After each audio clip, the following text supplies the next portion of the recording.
That's an unusual thing for a blockbuster film. I long ago left the man club. You want to spread your fire across the world.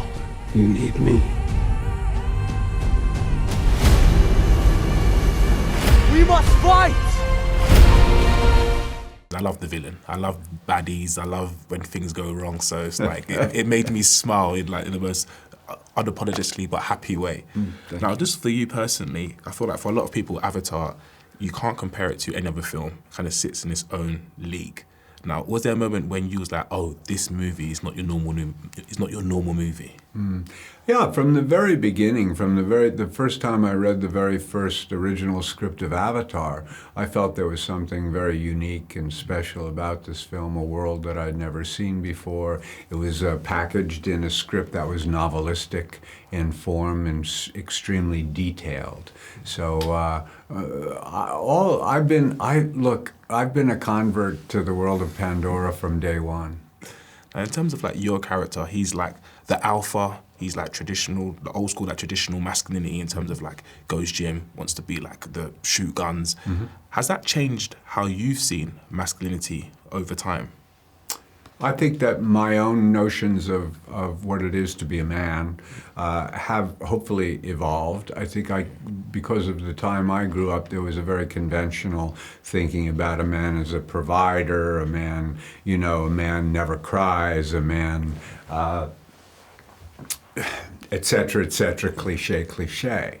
However, I've been really educated by my wife, 46 years, and by my daughters, as who are evolved creatures in a way that I was not, and they've not only prompted and guided, but they've insisted, I'd say, upon my own development as a man. So I long ago left the man club and have joined the human club. Perfect. Now 46 years of marriage. 46 years. And then having said that, I left the man club, but it's a lot of fun to play it in Avatar. What's the secret for 46 years of marriage? Say yes. Okay. Whenever possible, say yes. I'm going to write that one down in my notes for when I finish. Yeah, and then you'll learn what that means once you're married. Absolutely. Absolutely. I think they're both beautiful. I think the red works, but the green would be great too. That kind of thing. I would have used that. Now, in terms of the training behind this film, like physically, mentally, for the average person who's got no idea what goes into like the behind-the-scenes development, what does it look like for you day to day, like building up towards your character? Well, I need to. I'm not quite as big and strong as I was when I did the first Avatar, but I don't need to be because my character now is an Avatar. So rather than building up, I was, probably 45 pounds bigger and stronger when I did the original Avatar than I am today. But for performance capture, I can be this, and as I've which actually is very much aligned to what is going on with the character, because he's gone from being that kind of big, blocky guy he was to being a much lither and more sinuous character because of his Avatar body. And so as I've gotten older, my training is less weight-oriented than it is yoga, movement, and karate, which I still practice. Do you feel like your character is close to you in your outside life of like the cinema world? In some ways, I'd say so. I'd say in terms of his sense of discipline and the sense of loyalty that he has, his sense of possibly of leadership in a way. Yeah, those are things that I aspire to in a way. I find that by bringing the good qualities to the character, first of all, it makes the character more interesting, and it also reflects into my own life. And like working with such a fantastic cast, the depth of talent is truly amazing. Did anyone surprise you on set that you was like, oh, wow, like you're just as incredible as I thought you would be?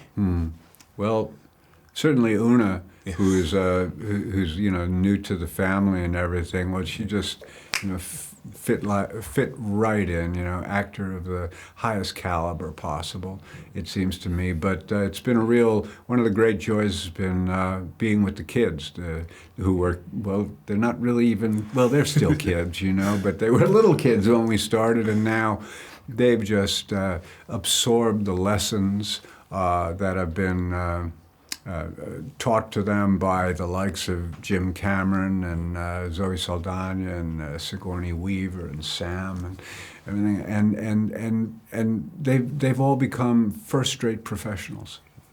Is there like one scene throughout the whole series that stuck with you personally? There's many more than one scene, but if I'm going to pick one today, let's say that the scene with Varang, our introductory scene in the yurt, where we start to get it on, the psychedelic scene.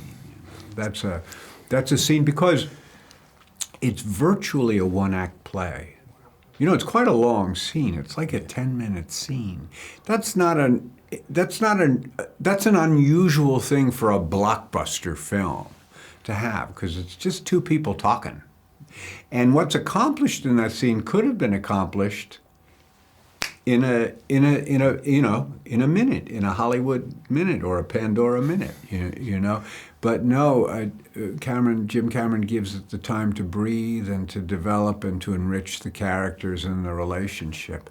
So that's a memorable scene among many other memorable scenes. I think that's perfect. I'm taking that one as the most memorable scene then. I'm going to still that. That's good. Thank you for your time today. Thank you, Kyle. Really appreciate it.